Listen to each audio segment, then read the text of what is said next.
Sweet. Zoom meeting. I'm very excited to hear poems from Barbara Fairhead tonight. I've had the privilege of hearing you read a few times in the open mics, and every time your words are magical and dreamlike, and you just the feeling that comes over one when you read is something that's hard to describe. So if you want to introduce yourself more than that, you're welcome to. Otherwise, blow us away. Thank you very much, Melissa. And thank you everybody for coming who's here and to support me. Quite a long time since I've done something like this. I've planned a sort of different kind of talk this evening. And I wanted to start with probably my first poetic act. And I see poetry, and there's so many ways you can see it, but I see it, well, I would define it for me as a way of seeing and a way of being and touching and feeling. And other people no doubt have lots of other ways. But when I was 9, apropos of nothing at all that I know of, I went down to the bottom of our garden, and there was some white clay that was in the corner. And I took my mother's little saucepan and things, and I dug some out. I took it to the kitchen and I rolled it with a rolling pin, and I put it through a sieve and I mushed it up. I knew nothing about clay. And I made a little crucifix, a cross with Jesus on it. I had been sent to and had just recently been enrolled in a church school. So I imagine something I heard there. Anyway, when it was dry, I put it in a mill cigarette tin that my father had. And it was my secret. It was my absolute secret. I didn't show it to anyone for such a long time. And when I showed my parents, they didn't laugh, but they were amused. And I knew I had broken my own rule. And at that moment, I had made a decision about myself without knowing that, the kind of person I would have. I would have things that were mine and secret. And about, 30 years later, I wrote a poem about it, and it's called The Blessing. She made a small crucifix out of clay, crude, unskilled, artless, but from the old mill cigarette tin where she kept it hidden, he arose to embrace her and wounded her heart. And that, for me, looking back, is a pivotal moment in my life of recognizing that I had been touched by something. I had no idea what it meant, but I knew that it meant something. And it also goes back to a crisis in my life when I was 3.5. It was during the war. And we were crossing over the Atlantic from England. We were going to Canada, but we first shipped in at New York because my brother was ill with pneumonia. And my mother took him off to a hospital somewhere, having dropped me with some nice, kind ladies. And the one nice, kind lady was holding an apple and saying, "What is this?" And I was saying, "It's an apple." And she'd say, "But what do we say?" And I say, "Thank you." And she said, "What do you say, please?" During all that, my mother slipped out of the room and I didn't see her leave. And I don't remember a thing until we were in Canada, about weeks later. I don't remember being fetched. I don't remember how we got there. I think for a 3.5-year-old, you're still almost still tied to the mother. You don't have any sense of your own ego. And I think I made, and life would support that I had made a decision. You're not wanted, you're on your own, you aren't loved. You have got to work this out now. And so my whole life, until fairly recently, has been about that. And I want you to I want to read some of the first poems I wrote when I was 31, and going through another crisis that brought all of this up again. So these are the early poems, but I wrote when I was 31, but about that time. So they're a 31-year-old language, but the content of them is how I felt. And the first one, shall I follow you? Shall I follow you through the landscape of wounds and sorrows, even to the origins of pain and betrayal, and discover how grief opens up a doorway in the soul and lays before us lands we never dared to dream were true. The next one is called Inheritance. It is not a dream, this pain that has no voice, this landscape of unnamed sorrows, and always this haunting wind, this sleek and shining blackness, this place of strange visitation. No one enters this dark wind, but is made silent by the watching night and empty of all longing, and will find here only the absence of things, the absence of voice and touch and tears. Will find a place made hollow by hunger. What else but pain could bear such emptiness? And yet, it is in this abandoned place, this raven night of wounds and sorrows, that she stands, the howled, thin, feral child, inheritor of such fierce, wild beauty. Okay.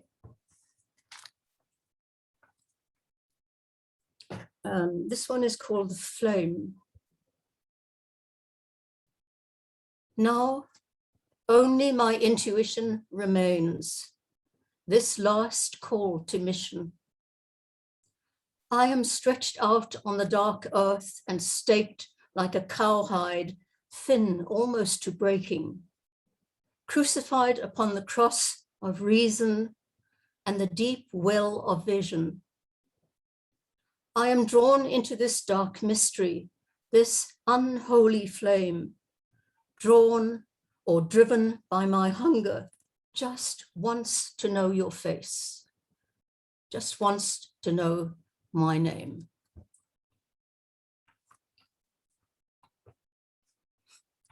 This one's The Unveiling. The black earth burns beneath my feet. There is no place that is not consumed.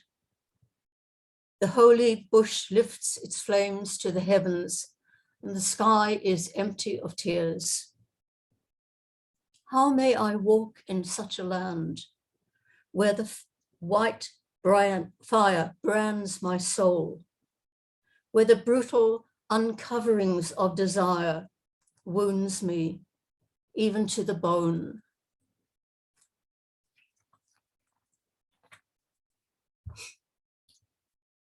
This is called Dark Radiance.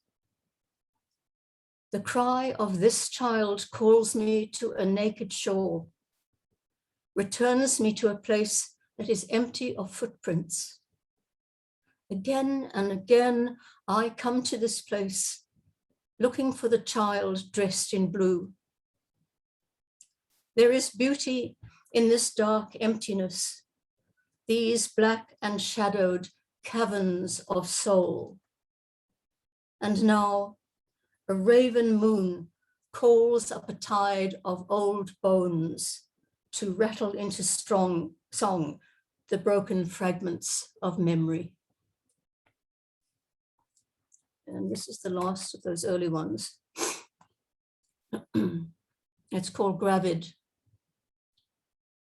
Tonight, there is a black hand on the moon, and the sky is stained with blood. Listen, do you hear the wind's lament? It is weeping for the child of blood and sorrows. Tonight, there is a black hand on my heart, and a wound that does not heal. What is the nature of this grief that will not leave me? Tonight there is a stain of blood in the sky and a song of begetting. What midwife hand is it now summons this birth? What blood child is it now struggles to be born? So that was what was going on in me probably all of my childhood until I turned 31. And I spent a lot of time working through that. And the big thing for me has been in this entire journey to get to the decision that that child made at 3.5. Now, you don't know that you've made a decision. You can only years later look at what keeps happening to you. And why does this keep happening? Because you make it keep happening because of that decision.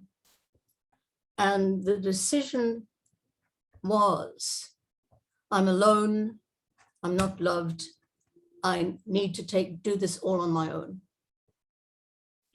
So every relationship, everything I went into is held in that context.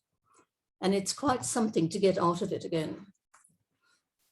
So on a slightly more hopeful note, this is the getting out of it again.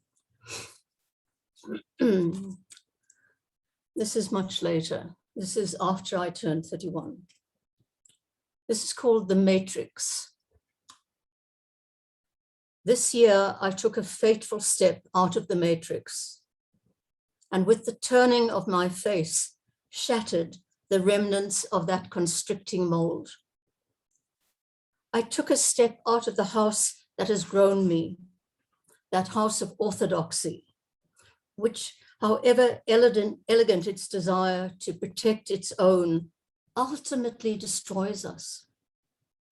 I stepped out of that garden with its famous tree, for no free wind may blow within its high-walled acreage. And now I step over that terrifying and beckoning edge and fall into the dark song of a forgotten woman. The fierce and sudden heat of her and the lonely scent of wild.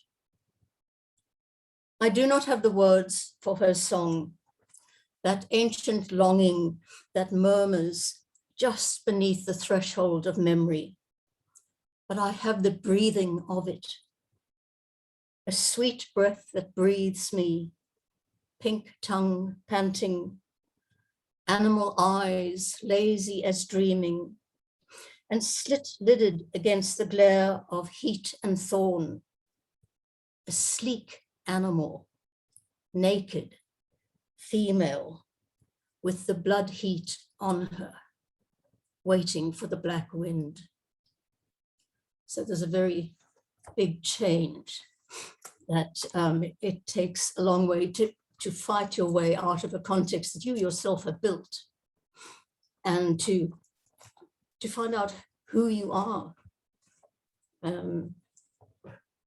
Actually, it's funny because right now I've completed something and I think I'm just at the beginning. So that's where I've ended up with all of this. This is called I want you to feel, no, it isn't this one, sorry. It's this next one. This is called Silent Migration. It's a requiem. This betrayed kingdom, this holy season's end, these desert rivers that find extinction in a sea of sand. A febrile wind is blowing over the land, a lost wind, empty as waiting, a dry wind, keening over dust and thorn, drawing out the shadows and the distance.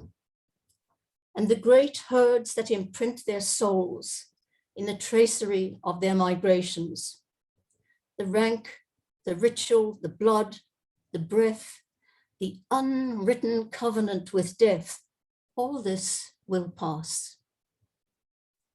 Witness their passing, this final hour, this last passage, this migration into silence.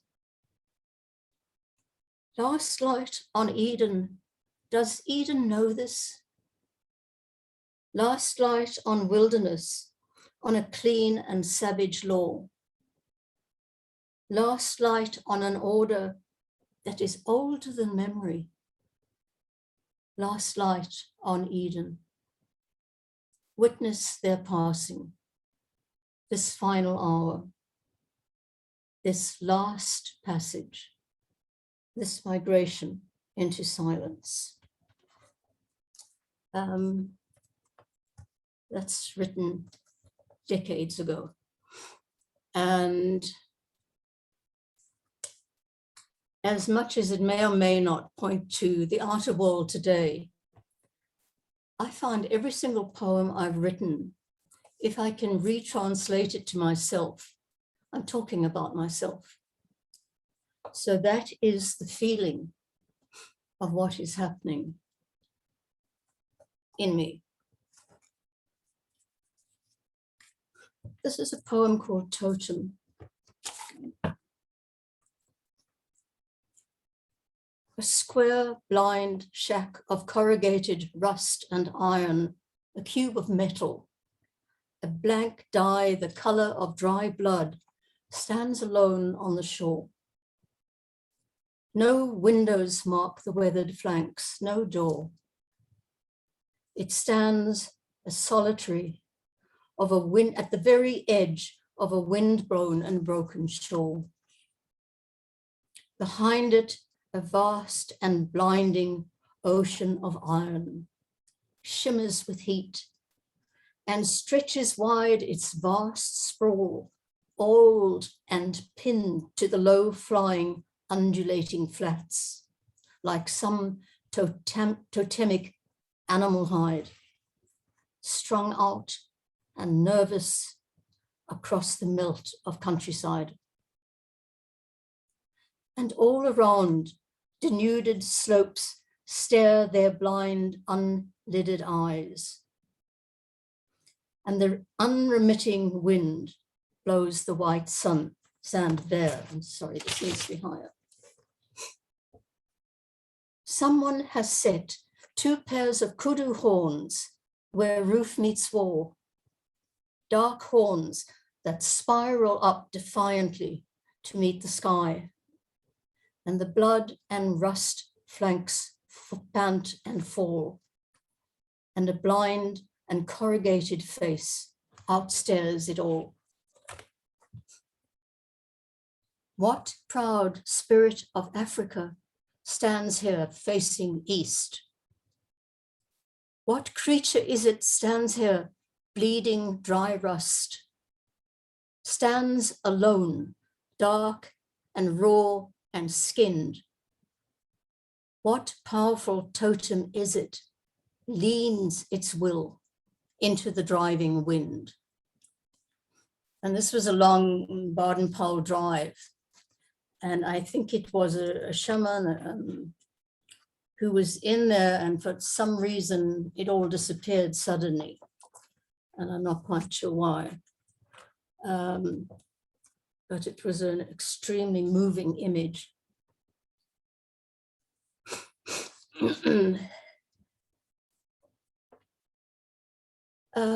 One of the places I love, and I love places that are empty and alone. I love deserts and wide open places when you can see what's coming at you, as I used to think of it. And the Skeleton Coast is the most astonishing place to visit. It's utterly beautiful. And right on its northern boundary is the Kunani River. And it's the only river that constantly flows through the desert and gets to the sea. There are many rivers that flow in, but they dry up. They flow for quite a while under the sand, and then they dry up. And you can find them, and sometimes you see the springbok come to these, and they know these rivers are under the sand, and they walk backwards, drinking their footprints, because the water wells up into their hoof prints. This is Kunani River. This is a land surrounded by silence, naked as a bone, a land of brutal beauty, wind blown. A ribbon of sudden green, red sand, Kunani River, desert land. And I think that's one of my short poems, and it's probably for, what's his name? Charles, short poem for Charles.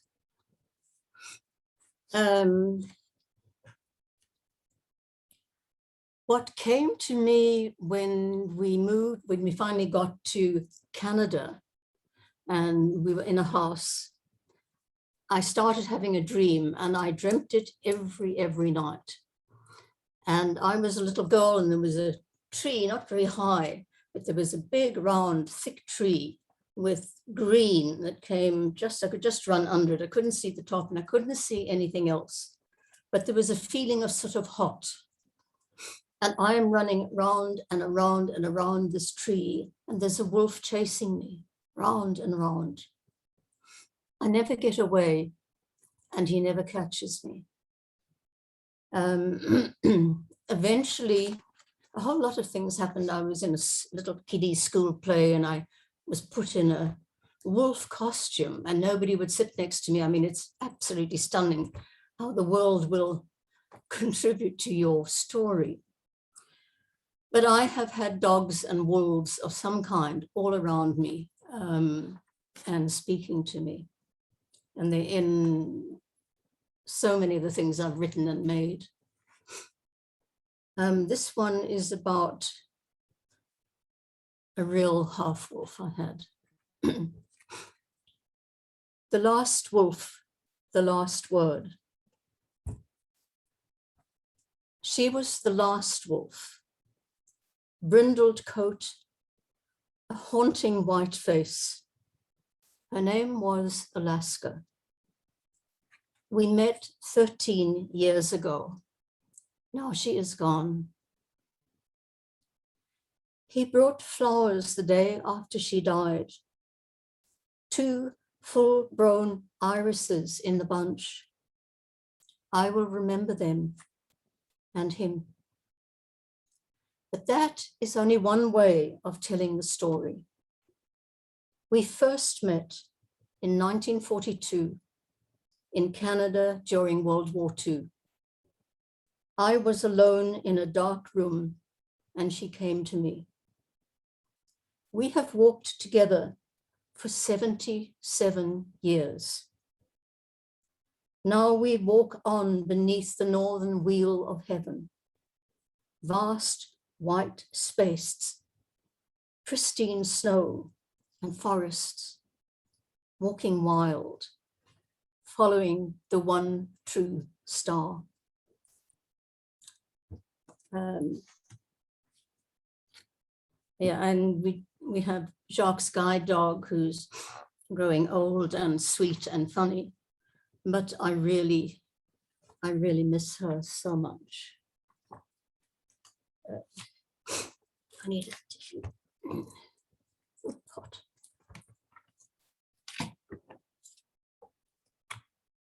This is called the ancestors. It is the time of gathering. Once again, I am walking with the dead. They are all around me now and drawing in. This shape-shift throng of powerful otherness, this energetic presence, neither human nor creature, dark angels of ancient descent. They have assembled here to gather in their own. This single, not quite wolf creature that I love. This fierce spirit of uncompromised affections. No amount of love can hold her now. And even though I have some knowing of their ways, even though death is in some manner known to me, even though I no longer fear their visitations, even so, this grief divides me. Her world has grown small, too small for such wildness. The few stumbling steps from the stairwell where she sleeps to the high wall seclusion of the yard, and on sunny afternoons to her kielum on the paving, overlooking the waters of the Flay. It is a long, slow waiting, and not done yet. A painful time, intimate and beautiful. My world has fallen into hers.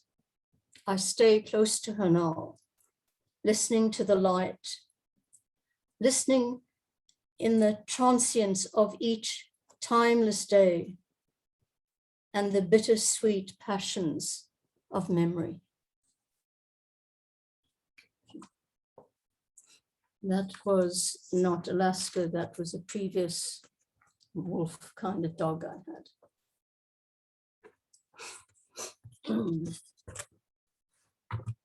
Number pad enter. Oh, sorry, Number can pad you enter. move your...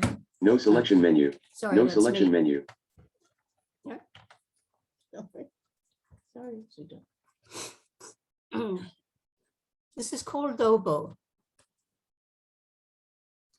It is the absence of him that haunts me, so that I listen only for that single drawn out note that calls, has always called,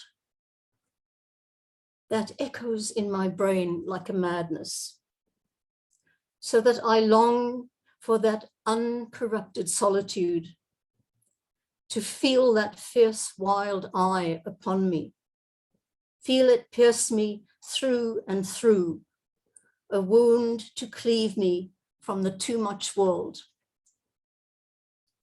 I long to feel the sensuous touch of that electric fur, the vibrant nerve of his immediacy. Breathe in that sweet breath that sings me back to nakedness. I want to take the path of mountain wind. I want to dare that hawk-winged sky of emptiness, to fly alone. Better to die alone in a high place than to ignore such a calling. Some matings are for life.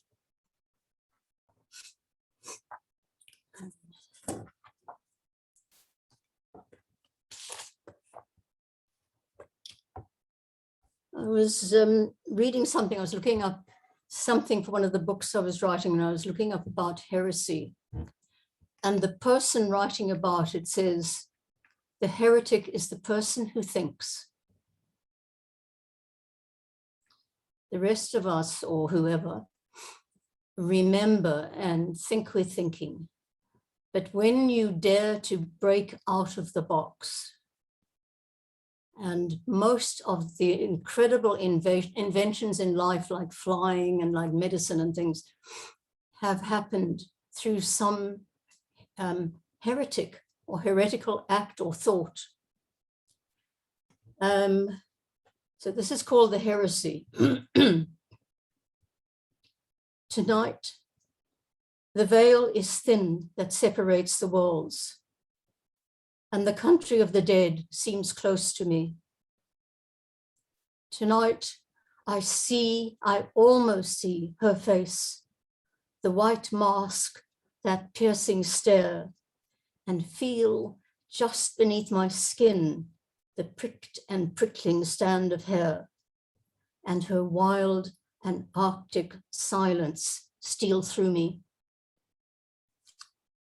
Tonight, there is a presence in the shadows, and I hear, or almost hear, my father's voice.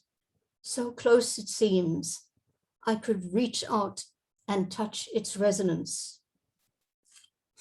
Tonight, the veil is thin that separates the worlds, and I feel that strong tug of death's persuasion, this compelling summons to what is hidden, this always fascination that I have with what is other and forbidden. So strong the invitation to step through the shroud of this divide. And now that grief has rolled away the stone and rent the veil that isolates the dead, I hear that terrible and not to be denied command, and that awful keening sound that keens and keens and keens and never ends until I take this step and, heretic to the last, enter the forbidden land.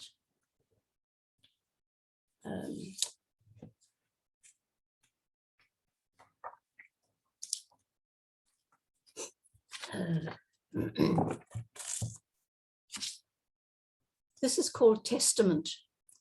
Am I doing okay for time? How may we ever dare to love small beings that we are, finite and full of limitation? For surely we must hear the laughter of the gods and shudder beneath infinity's vast gaze, bow our heads and kneel in awe, dazzled by the omnipotence of these inscrutable divinities. And yet, I take this step out of the cast of solitude, throw out the last that has shod and bound me to a crippled path. I take this step, this defiant stride of faith into the testament of love.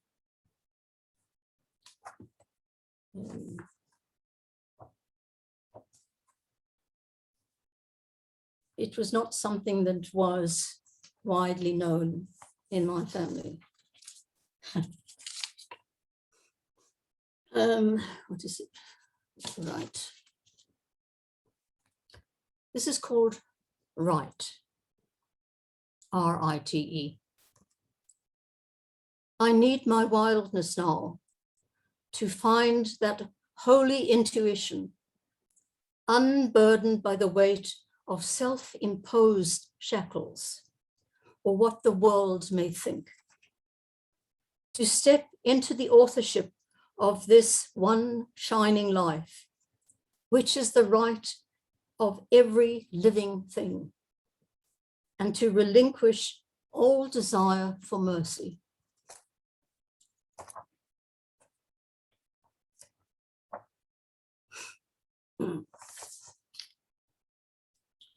This is called God's Eye View.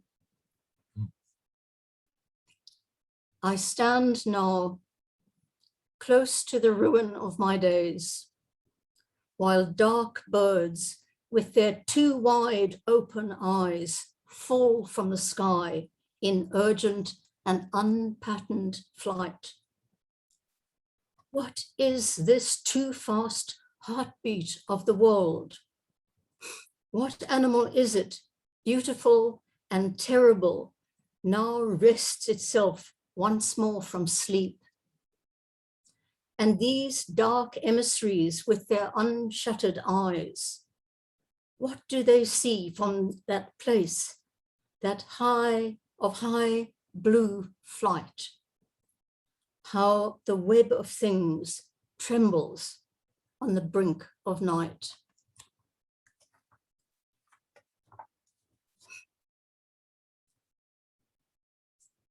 I think it's the experience of breaking through so many things that for me were forbidden, or generally are forbidden to think or do, and not know if you will come out the other side, or if there is another side.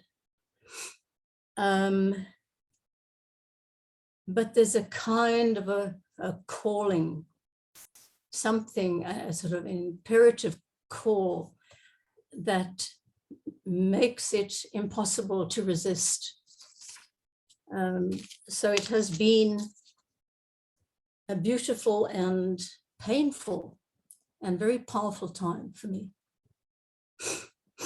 This is called Fierce. I'm sorry, I'm sniffing. Who is, no, it isn't. No, it's lizard brain, sorry. Lizard brain. There is a cold black stare, an eye that does not close, a thin slit of a grin that holds no humor.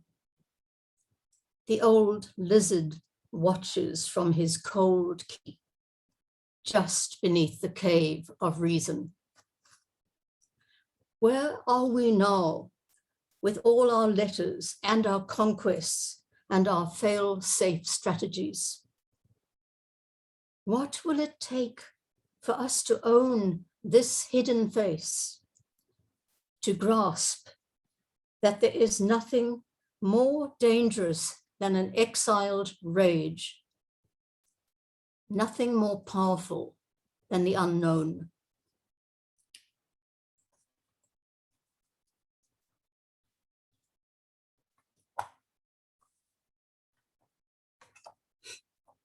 This one is called Fire. All those heretics who have dared to touch the fire and claim it for their own, who have stalked the fierceness of night and haunted the utterance of wind, they will know. All those who have descended deep into the dark earth, beyond all light, beyond even the memory of light, they too will know. All who have taken, if only one step across that forbidden threshold, they will know the rage that smolders just beneath the surface of their human face.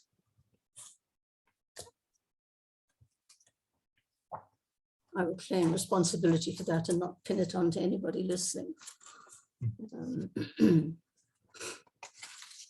This is called The Dark Wind. Poets live for it. Heretics have died for it. Every bullfighter knows it. Everyone who lives close to the edge. Anyone who loves beauty more than life itself. Anyone who has dared to challenge death will know this dark wind that whispers in the heart and blows through us its terrifying beauty. In the end, it is all about beauty and our whispered conversations with death. Too close to the end. Am I still okay for time? Is it? Okay. This is called Naked. I want to live my life in that fierce flame that lights the eagle's stare.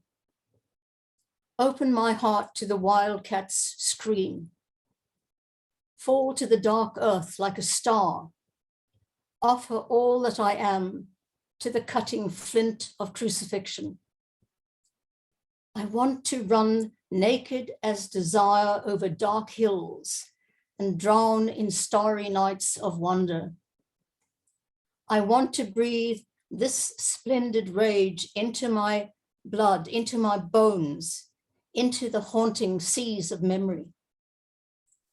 I want to swim the slow thinking of fish and feel the world stream through me, its huge, unstoppable tides.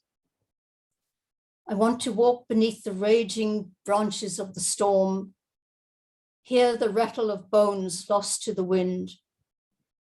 I want to cleave the sky like a hawk's wing and blow away like dust or ash or forgetting. I want to live at the cutting edge of myself, with the presence of grinning death perched upon my shoulder, whispering, always whispering. I want to learn his dark song. I want to sing it to the wind. I want to walk on water. I could probably do it.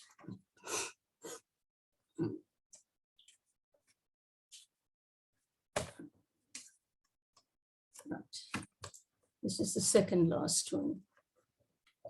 This is called This Flame.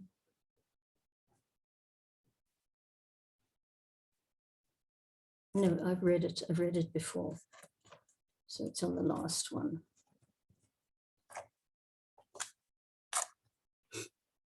This is the last poem and it's called Touch. This could well be the place, but you are not ready for it. So do not return to it another day, for it will not allow you back a second time. And do not consult the hourglass with its slow and silent fall of sand, for with every grain, it will erase all the beauty you have dreamed and fling it far from you, and your longing with it. And do not think to possess it, nor even the thought of it held in the mind, for it can fly where no mind can go. But somewhere beyond wonder, within a holy emptiness, and beautiful beyond imagination, there is an infinitely sad and sacred touch that calls to you, has always called. It was always with you. One breath. Thank you. Thank you very much. Thank you so much. People clapping, that was an absolutely captivating reading. It's fascinating to hear you move from so many years ago through different journeys of the self, and just amazing. Thank you so much for sharing. Are you game for some questions if people have them? Yeah. So anyone who'd like to ask Barbara a question, you're welcome to unmute yourself or pop your question in the chat.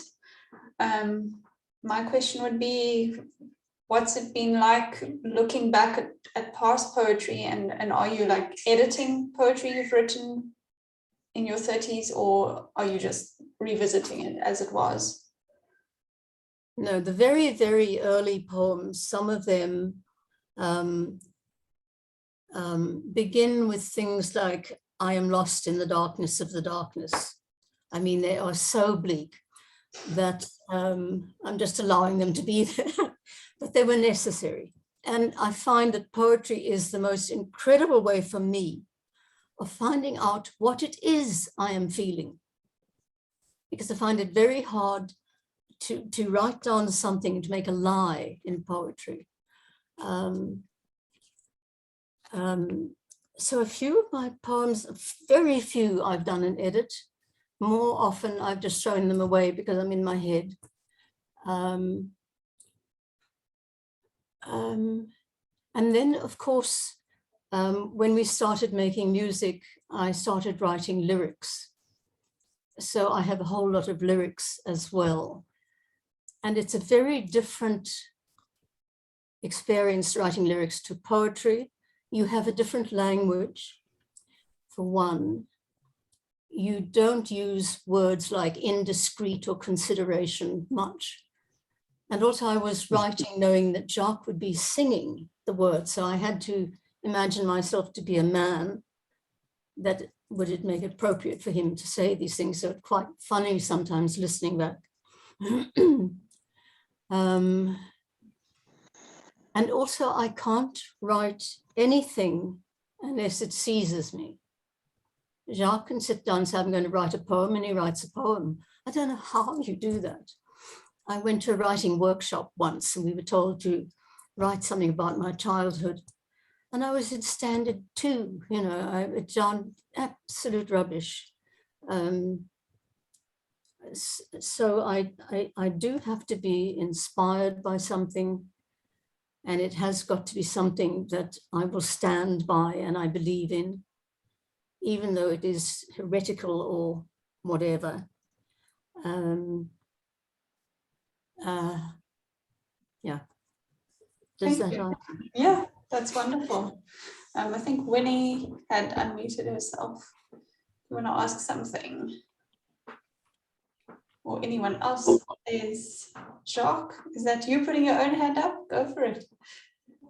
I go first.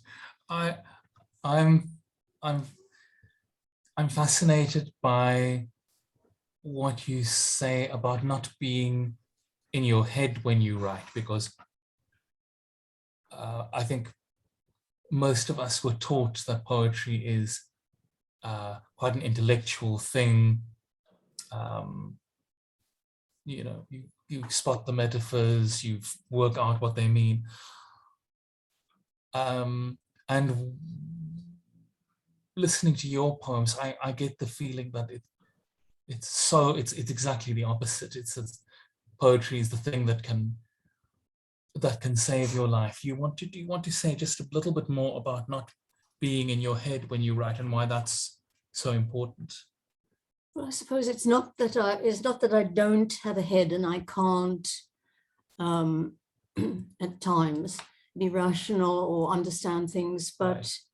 It's far more, and I only discovered this since meeting Jacques, that I think in pictures and he thinks in words. If somebody wants to know where did they get to, Stutterfields or whatever, I sort of float above the ground and I say, well, you'll go past, there's a tall church and there's a tree like this. And I've got all these images. I don't know what the street name is often, unless it's Adderley Street, which is fairly obvious for most of us. And the poems come to me in images, and it's also interesting. We dream in images, and from an image, you then have to translate it when you're telling someone out of an image into words, because you see the image of a house, but it isn't called a house. That's already your mind coming in. So I see the images and I just write. And then at the end, I will edit. And if I find a line has crept in, which sounds immensely clever, I'll take it out, because that's when I've come in and interfered. So do you have a trick for using words in such a way that it doesn't take you further and further away from the experience? No, I am incredibly present to all the poems I read tonight and to the feelings that I had. And also probably what makes them all of them so immediate. I mean, this wasn't just a minor upset in my life. I was going through a very critical time. It was as if my life was at stake. And So I was writing down, and something was helping me to say, or it just came out what needed, often surprised me what I was writing about. Yeah, that's right. Thank you. And then Julie's got a question. Yeah, sorry, hi, can you hear me? Yeah. Yes, I can. I tried to write it and it wouldn't write, so okay, never mind that. Barbara, your feeling was very strong throughout your poetries, like, although you say it's an image, it's a picture that you see, what comes across is a feeling. Does the feeling start the image, or does the image start the feeling? I think they're the same, you know, when Alaska was dying, I'm feeling and seeing absolutely at the same time. And after she's dead, I have some of these writings, but not at the time. I'm not sitting there writing a poem. I'm sitting there with her and feeling. So there is memory, I suppose, but it's a picture memory that comes to me. I can see why I was very bad at school, you know. It's just, I wish I had cottoned on to all of this sooner. In fact, my father said, one of the last conversations we had, and I put a poem in the book, he said, I think you need to write a book. And I was waiting for, I don't know. And he said, The Diary of a Misfit. Mm-hmm. And I think, according to so many places in the world, I fit into that place very well. I can understand people and who don't fit comfortably into a little box, or even a big box.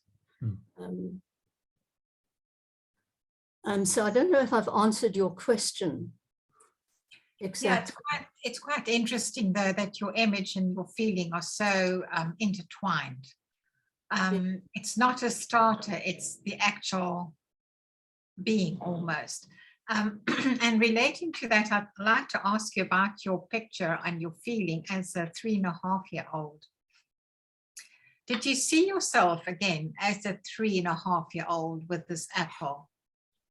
No, I have seen photographs of me when I think I was about 5.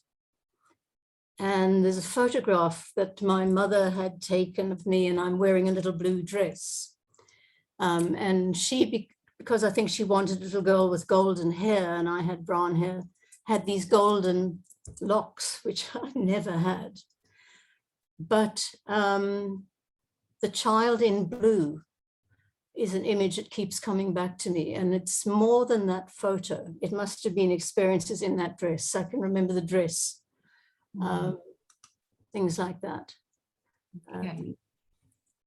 Because that's a beautiful image of a little girl with the apple. It's a beautiful image, but it was a ruse to stop me from seeing that my mother was just going to sneak out the back door so there wouldn't be any fuss. Yeah, but exactly. what it was is a complete shutdown, an absolute blank. I mean, it's like, and I was speaking to a therapist once, and she said, when you're that young and something like this happens, a child, if you take a spiral, goes right into the center of that spiral and closes the door to protect its feeling. And then brings out, and I have done this so wonderfully, it brings out a life where you don't feel. And you can be wonderful and you can do all these marvelous things, but you're not feeling. And so it's to get through that door again. So did your mother disappear completely, or was it just a temporary disappearance? Well, I was there for about 2 weeks. I don't remember going to bed. I don't remember I was bath washed or fed. I have no memory. And I have a memory of being in a car with my mother and father and my brother, where all four of us were finally together. He was in the Air Force and he had to leave. Not to leave, he was on leave. And then I don't remember getting to the house. I have a vague memory of going to the house that my parents were going to rent. And there were always these nice, kind ladies, if you're good. And of course, at the nice, kind lady's house, she had a round table, and I ran round and round and round until I threw up. So it wasn't the best way to sort of introduce ourselves, but she proved to be a kind lady, and she's happy to live with that. Yeah, just quite amazing how that feeling picture stays so strongly in a person's makeup. It's amazing. You bring that across in your work. I think that I knew, and right until comparatively recently, I've just finished a book, which is going to be launched in February, beginning of February. And it's written in a language about some very, very early people before they've got writing, when they're only just beginning to get language. And it wrote me, and it's only, and Jacques and I edited several times. There's no word I in it. There's no verb to be. There's no concept. There are very few adjectives. So it's a strange language. And I have now seen that I have written a completely hidden life story. Amazing. It is amazing. I mean, it really has, in a way, set me free. And I sort of find now, at this grand old age, to find I am now at last at the beginning. I mean, and maybe that's what life is. We've all got something. I seem to have a very intense something. Yeah. Thank you. Thank you. Thank you for that. I know Silke's hand was up before. I don't know if you still have a question. Otherwise, I see Ed's hand up now. Yeah, I don't know if it was so much a question as an observation that I feel that so many of your poems, Barbara, the ones you read tonight, as well as your writings that I have read, you know, beyond tonight, it's almost like what I would describe as a thinking of the flesh. So when you describe this last book now of language, pre-language almost, there is a sense that you make of what I have already read and heard of your creations in words. And it strikes me very sharply because I feel that as I don't know whether I should say female or woman, one or the other or both, that is a challenge or an ask from language. I didn't quite get At that. this point. Sorry? Can you just repeat that? No, when you were reading and when I have read your other poems, you know, and tonight especially again, I don't know why I feel that the gender, your femaleness or womanliness, I don't know whether it is one or the other or both, or whether they are identical, I don't know, but that it's almost, and because I feel that in my own writing, that there's a particular ask, an ask of the body from language, or that expresses what I can only very inadequately express as a thinking of the flesh. I don't know if that makes any sense. I don't click with it right now.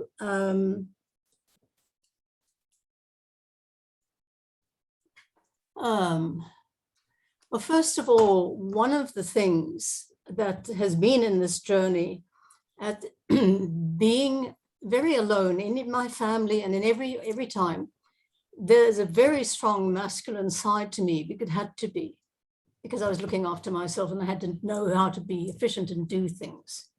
So those two parts of me had to meet, and they do. And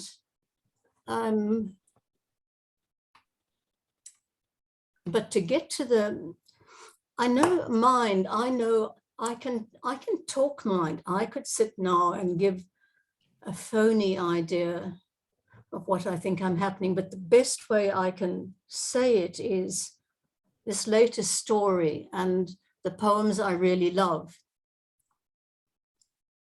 It's not that somebody else writes them through me. I write them. I own that. But I only write them when this passion or this urge of a voice wants to be written. And I'm looking at your photograph, which is looking so fixedly at me. It's quite a... Sorry, it's horrible. I don't even know how to make myself seen. Start video, but I don't know what will happen now. No, it's fine. It's fine. Oh, There we here I are. am. Yeah. Oh my word, how horrible. Anyway, Yeah. okay, here I am. Yeah. Very nice to see you.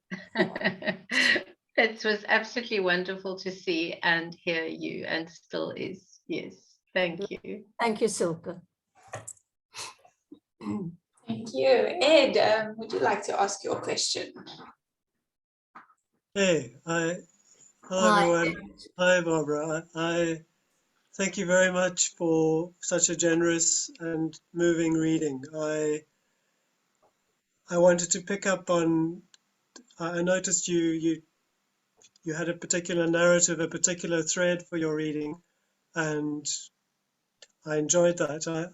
I just wanted to pick up on what you said about thinking in images, because it strikes me that much of your writing has an extraordinary attention to detail. And so I wanted to, it's a request really. I wanted to ask if you could read some poems that speak to that.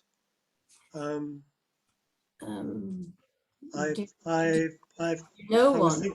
I was thinking of the haiku, some of the haiku, the presence of absence.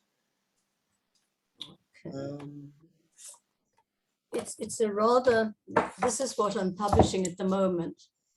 It's a rather big book of poems and song lyrics and prose writing and haikus.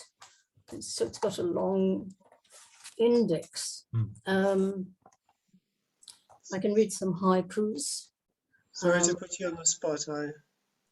A particular favorite is this one. This song that rises out of you like clear water from an ancient well. It's written about Jock singing. A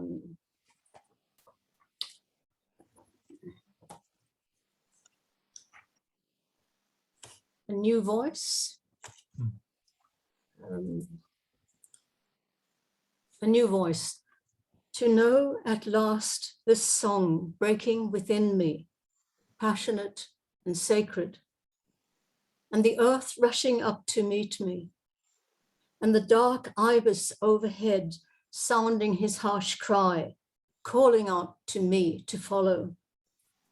And I, on fire with life's discordant symmetry, turn my face with its old scars and its new bright edge into the uncertainty of that great wheel, into that hard and fractured light, into the dark wind.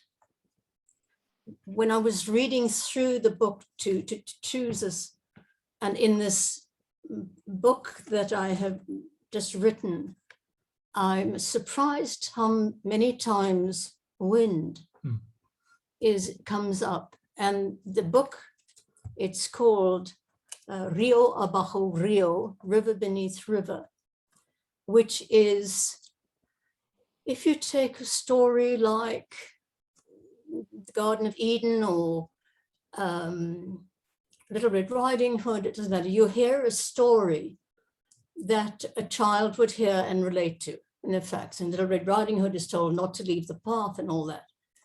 But there's another story, which is the river beneath the river, is telling you a far more truthful and educative story. If you do this, this could happen.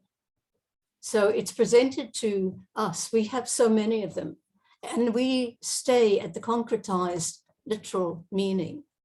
So this book is written as the story underneath the story. But it begins, wind come from nowhere.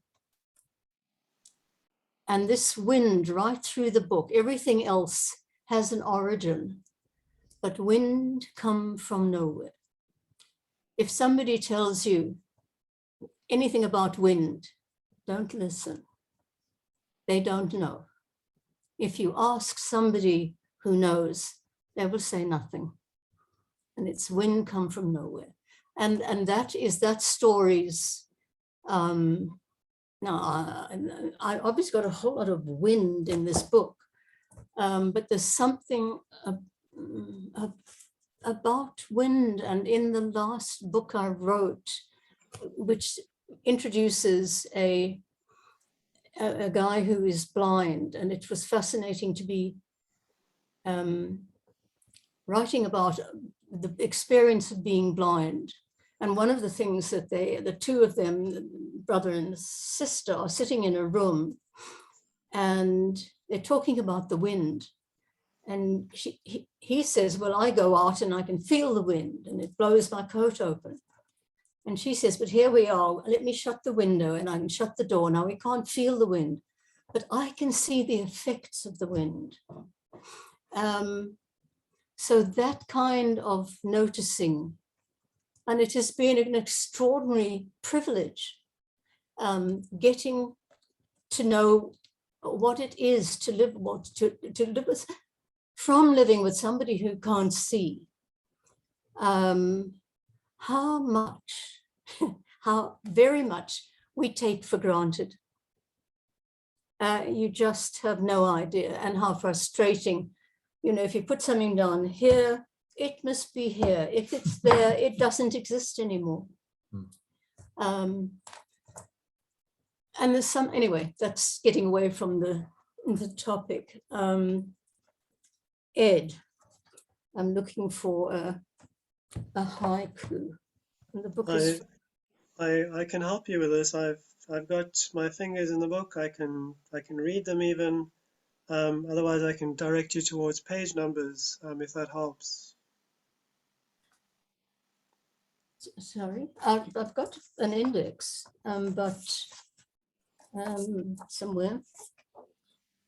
Darting out vision, looking this easily. So sister things.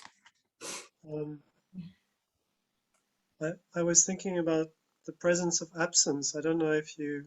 That okay. You got it. I have got it, but I don't know where it is. It's on 134. Oh, congratulations. 134. How do you know that? Ah. I suppose you're psychic.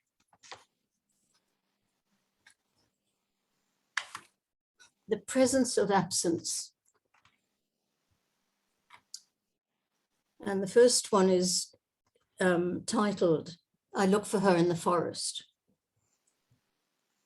I look for her in the forest, the dog who died. She is everywhere. And this one, how full the bright moon. How full the bright moon. How still the dark night. How silent the howling dog. Yeah.